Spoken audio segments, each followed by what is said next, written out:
So Sonic Frontiers just got its last update, the Final Horizon update, and I've been having a pretty good time with it, but I've gotten also just a little bit frustrated at certain parts. I pressed the fucking parry button, dude. Oh, I forgot. Sorry, attacking actually gets me hurt. Oops. Am I missing something? What am I missing? Wait, why? Oh, now I'm hitting the right thing. Oh!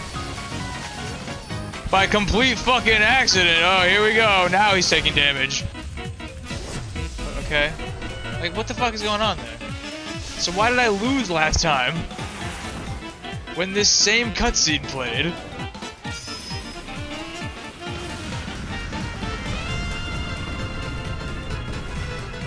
That's cool as shit. I have a lot of thoughts about this update. A lot of positives, but also a lot of negatives. This update is a really big mixed bag. Overall, I'd say it's pretty good, but you saw, there is a lot of frustrating moments that are a part of this DLC. First, I want to get the pros out of the way, all the positives.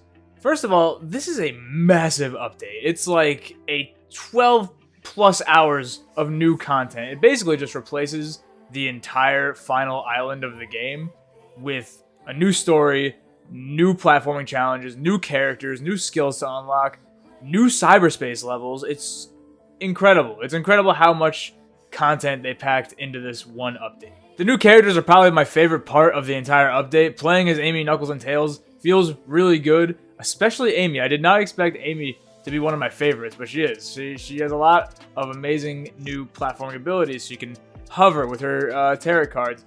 She can do this stomp and do like a huge jump. She has a bigger double jump. She feels really good to play as. Same goes for Tails and Knuckles. Knuckles, the only problem I'll give him is his glide is a little weird because it has startup lag when he starts it. He like does an animation and then he starts to glide, and his glide itself is a little wonky. It's hard to turn.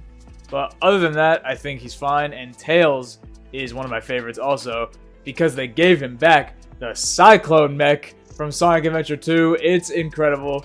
It's part of his skill tree. You unlock it and you can just fly. You do that little infinite Psyloop symbol, get that infinite boost, and Tails just becomes a fighter jet. It's really fun, and I can't believe I'm seeing the Cyclone in an official game. It feels like it would be a mod, but it's not. It's official, and it's fantastic, and I love it. Each individual character has their own skill tree with plenty of things to unlock. It is really easy, I feel like, to unlock everything really fast because around the new map, there's a bunch of Coco that will just like give them thousands of skill points at once, so you can unlock things pretty quickly. I think that's for the better because you only have one island to explore with all three of these characters. So I think having the skill tree easily unlockable pretty quickly is a good thing. It gives you all their abilities pretty quick to utilize throughout the island. Each character also has their own individual platforming segments that are just obvious for each character because they're just by color. So it's like pink is for Amy, yellow for Tails, red is for Knuckles. Scattered across the island, and they all work pretty good, I'd say, especially Amy and Knuckles. But Tails is really, really easy to cheese. It's super easy to cheese all of Tails' platforming segments because he can fly just with his tails, and then if you unlock the Cyclone, you could just destroy every platforming challenge that they give to Tails because he just has infinite flight. So those are a little easy to get across without actually having to do the challenge. So yeah, I love the new characters. I love that they each have their own skill tree. I love they feel really fleshed out. Also, a new thing, the story feels more fleshed out. The difference, the new story, it basically just picks up from the game where, spoiler alert, Tails, Knuckles, and Amy sacrifice themselves for Sonic to give him more time without the cyber corruption. But in the original story, that just kind of happens. There's no real weight to it. It's just he saved us, and now we're gonna save him, and we're gone again until the end of the game. It was kind of weird, kind of anticlimactic, but in this one, picks up right from there, and they get brought back by Sage. Sonic takes in the cyber corruption again. Sage helps a little bit with it, like keeping it under wraps, keeping it in check. And now every character has something to do. Now Knuckles, Tails, and Amy are helping find the Chaos Emeralds alongside Sage and Eggman. And Sonic now has to take care of these towers, which we'll get to in a minute.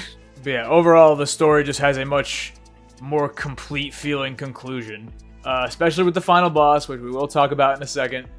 But yeah, I just think this is what the finale, this is what the conclusion to the original story was always meant to be. So I'm glad that it's able to become that. Also, you got new cyberspace levels, which are so much more substantial than I feel like most of the other cyberspace levels in the entire game. These cyberspace levels, they really want you to. It feels like that you're encouraged to like use the spin dash in an insane way. You're encouraged to just like fly over a bunch of things, and there's so much bigger stages, so many more paths to take, and no 2D sections. That's a big deal. Like these are some of the best cyberspace stages in the entire game. So A+ for that. Also new music, all bangers. I mean, that we've come to expect it. It's a Sonic game, and we got so many more tracks. I don't even know how many. I think they said like 30 or 40 more tracks. A whole like game's worth practically of new music, and it's great. And again, spoiler alert: Kellen Quinn comes back to remix, or I guess re-sing the I'm Here theme for the final boss, and it's fantastic. It really is. I love Kellen Quinn. All his tracks on this game are top notch, and I hope he sticks around for the future games, because man, the music that he's on, the ones he sings for, they up the hype level so much in everything that he's a part of in this game. So keep him on board. Here are where my criticisms start though. This update has an insane difficulty spike. Like, I have been playing Sonic for my entire life, and this went from 0 to 100 so fast. In both the combat and the platforming, especially with Sonic specifically with the platforming, but the combat with everybody has been dialed up to 11. The Guardians all across the island are way overpowered, like insanely impossible to fight with normal means. If you were used to the combat on the base game, throw out everything you thought you knew, because these guys will murder you so fast, and like one hit, all your rings are gone. Instead of like a chunk of it from your max ring count, it's like, nope, now it's from 999 to 0 in one shot, and they are ruthless. They will attack so fast, you gotta be on your toes at all times. And that sounds like a good thing on paper, but I feel like the difficulty spike is a little too harsh. I feel like it's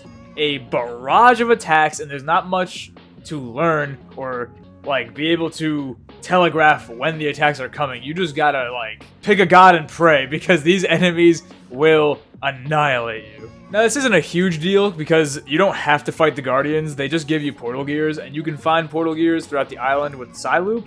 So it's not a huge deal. You can just skip them if you want to.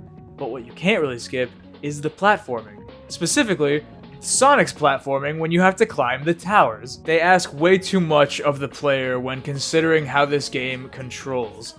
The precision that it requires for some of the platforming is insane, and the weird level design on just two of the four. Two of them were good, but two of the four towers had just weird, wacky level design that didn't complement how Sonic controls. There's also this weird thing that I think might just be a bug, but you have to homing attack some pink walls, and once you homing attack them once, they get destroyed and you keep going. But if you fell, you'd have to go through the whole tower again. There's no checkpoints. But when you get to the part with the pink walls again, they're not there. They don't regenerate. So it's pretty much impossible to continue without jumping off the island, killing Sonic to reset the pink walls. And I think that might just be a bug, but regardless, it was very annoying. Two of the towers were fine, though. I had a fine time with them, honestly. One was designed mostly around the wall running mechanic, which I love, and then another one was designed with the grind rail mechanic. And again, perfectly fine. It works for how this game is mostly designed and how Sonic controls. So those were fun. The other two, though, they make you want to pull your fucking hair out. Speaking of things that makes you want to pull your hair out, are the tower trials. When you reach the top of each of these towers, you have to do a trial. set forth by one of the Coco that was left behind by the Guardians who piloted the Titans. But these trials are insane. Like, a few of them are easy, again, but a few of them are just, like, weirdly difficult. Like, specifically one where you had to Psy-loop the enemy that had the shield around him, and then the shield pops up and you hit him and the shield comes back down. He was one of the enemies on the first island. But the thing is here is that you can only use the Psy-loop and just your regular attacks. And also, his shield comes down fast. And you have to beat 4 of him in allotted time. And it is extremely difficult with this time limit. And the limit you have on your skills and your abilities. It's just strangely annoying. Like it's doable. I figured it out. I did it. Pro tip, use Stomp. Stomp takes away health really quickly. The hardest trial for me was the Titan trial, where your rings are maxed out to 400 again, and you have to beat all these Titans again, but you have to use the perfect parry. This is a new thing, the perfect parry, where the parrying is way more precise on its timing, and it's damn near impossible in hard mode. So what used to be super fun, spectacular Titan fights have become this insanely hard, insanely frustrating time to you basically can't do anything without this perfect parry, and you're also running out of rings really fast, and you have to account that you cannot replenish rings after each Titan fight. It's like All-Star Battle in Smash Brothers. You just have your allotted rings at the beginning, and if you don't have enough by the end Titan, you're fucked, and you have to do it all over again. I'm not proud to say that I had to turn this thing down to either normal or easy mode because the perfect parry just did not work right. You can say skill issue, and you're probably right, but my god, the timing on this is insane. And not to mention, the animation for some of the attacks on the Titans, they don't hit where you think they're gonna hit. So your timing is all off because the attack cannot be telegraphed properly. But I got through it, as frustrating as it was, and I finally went to the final boss, the new final boss that was going to replace the very underwhelming like minigame boss that was the old final boss. Now I'm happy to say this final boss was a lot better. It was a lot more climatic, you know, like things actually happened and every character had something to do, and it just felt like a more solid conclusion. However, the boss does not give you any indications on how to beat it or what to do. And that's what got me frustrated, was everything was so unclear. I had no idea what to do, and the game made no effort to try to tell me what to do. It was just a matter of mashing buttons and seeing what worked. And I didn't like that. I kind of had to like look it up to figure out what to do. Somebody had to tell me, oh, you press L1 to swipe around to the back of his head. But how was I supposed to know that? Again, not the biggest deal, but it did make it, my frustration kind of ruined the first experience. Because after I knew what to do, it actually became quite fun. And actually quite easy. Because the game gives you the perfect parry at the end. By the way, you get the upgrade, the supersonic upgrade, and it tells you you've been upgraded. You have the perfect parry. I don't consider that an upgrade. The perfect parry is a harder to use parry. Didn't really feel like an upgrade. But anyway, yeah, it became very easy once you actually know what you're doing. But that first experience, man, it really sucks that my first experience was so upsetting because it was a better boss. It is a better boss, and I'm glad the game gets a proper, bombastic conclusion. But even after knowing what to do, there's still some jank in this final boss. Like, there are trees in your way of the thing you're trying to attack and the thing you're trying to parry. There is just trees in the way of all the action, and it's like, what the hell? Why did this happen? How did this happen? Also, there's a part where Supreme is just like scratching his back, and you fly up there, and all you have to do is hit parry, and like, that's it. And there's no indication on like what's going on. It's just such a weird camera angle. But this parry allows you to do the Grand Slam and this big animation. And I just wish this boss was just a little more clear, a little more understandable. Also, some weird things just kind of happen in this boss. Like, a cutscene will trigger where the end throws this big energy ball at Sonic, and one of two things will happen. Either he gets hit, he loses his power-up, and he dies, and he just, all his rings are gone, and it's over. You have to try again. Or he gets hit, he loses his super form, and then he's floating with the Chaos Emeralds, and then he calls him back, and he powers up again, and business as usual. He still has his power up. So it's like, what's the point? I think I see what's happening, that if you have enough rings, you'll survive the cutscene. But if you don't have a lot of rings when that cutscene triggers, you'll just immediately lose. That's really annoying because there's no indication of what's happening, and I still have no idea what triggered that cutscene at all. But also, what's the point? Even if you win, so it's like, because he gets hit, he loses his superpower, and then he just powers right back up again. I don't get it. Like, I maybe the point of the cutscene is just to reduce your ring count. But, like, I think a more impactful thing to do would have been let him lose the power-up, and then let's see him power up even more to that Cybersonic thing we saw right at the end. Right at the end of this whole boss fight, which is basically just a big cutscene after a few QuickTime events.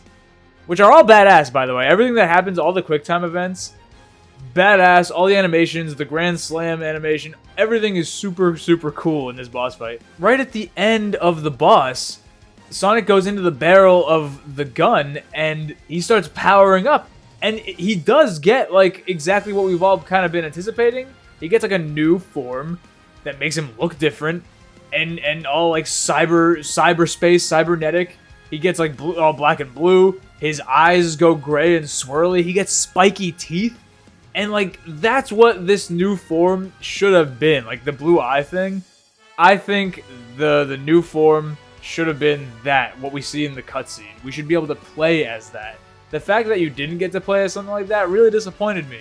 Because that's what it should have been. That cutscene that I was just talking about, that is what that should have been. You should have been like, oh shit, he's losing his power. He's losing the new form, the blue eyes.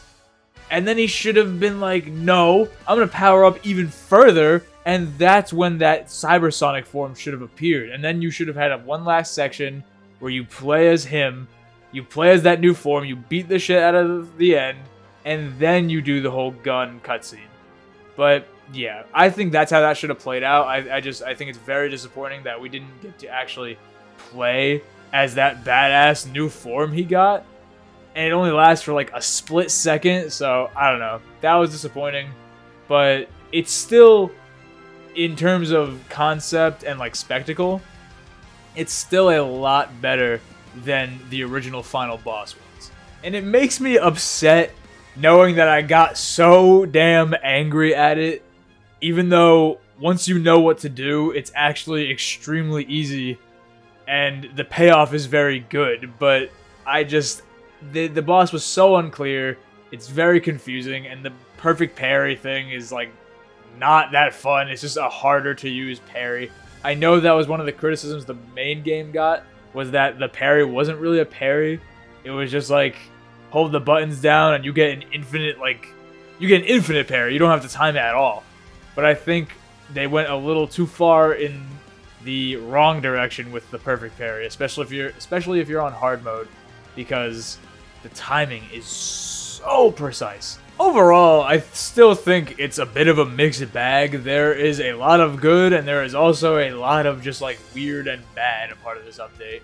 But still, it's a free update. It's a free update that aims to add so much more content, and it does. And it also aimed to fix the anticlimactic conclusion of the original game, and it does. It does succeed in doing that, even if it is a little frustrating at a few parts along the way. And I am still very grateful that we even got these updates in the first place. Sega and Sonic Team could have just released the game and just left it alone. They didn't have to give us 3 full updates with a bunch of things, new music, the spin dash. The spin dash changes everything in this game. They literally added momentum in an update. All I'm saying is, with the updates that they have given us, it really shows that they actually care. They actually listened to feedback, and they added so much that fans were clamoring for. So, it's so hard to be angry at that. Overall, the updates and Sonic Frontiers in general is just a huge W. A huge W for fans, a huge W for Sonic Team. I mean, if you saw my Sonic tier list, I put Sonic Frontiers in S. It is just a really good time, and the only time I was ever frustrated with this game was in this update, and that is just because the difficulty spike was a little harsh, and there's a fair amount of weird design choices and a little bit of jank, but overall, it's such a good package, and all these updates were free. You gotta remember that. They didn't have to do that. I'm not trying to kiss the ass of a big corporation, because never do that. They're not your friend, but, you know, it's not been normal practice for a lot of other companies, and I just appreciate that from Sonic Team and from Sega, that they gave all these updates for free to an already pretty great game. But yeah, I'm gonna miss the hype train of Sonic Frontiers. Like, even after Sonic Frontiers released, we had all these updates to look forward to, and it was just a non-stop hype train. It was really fun. It was really fun to be excited for Sonic again. So, and hey, on the horizon, this month we got Sonic Superstars, so it ain't over yet, man. It ain't over yet. Be here for that. I'm definitely gonna be playing Sonic Superstars, and yeah, and I'm so excited to see what Sonic Team can do in the future now, because this game, these updates, they've really reinvigorated my trust in Sonic Team to put out something really good, and I think this is it's a great place to start, and I don't know, man. I just think they can only go up from here. So, yeah. Anyway, thank you guys for watching, and I will catch you guys in the next one. Bye-bye.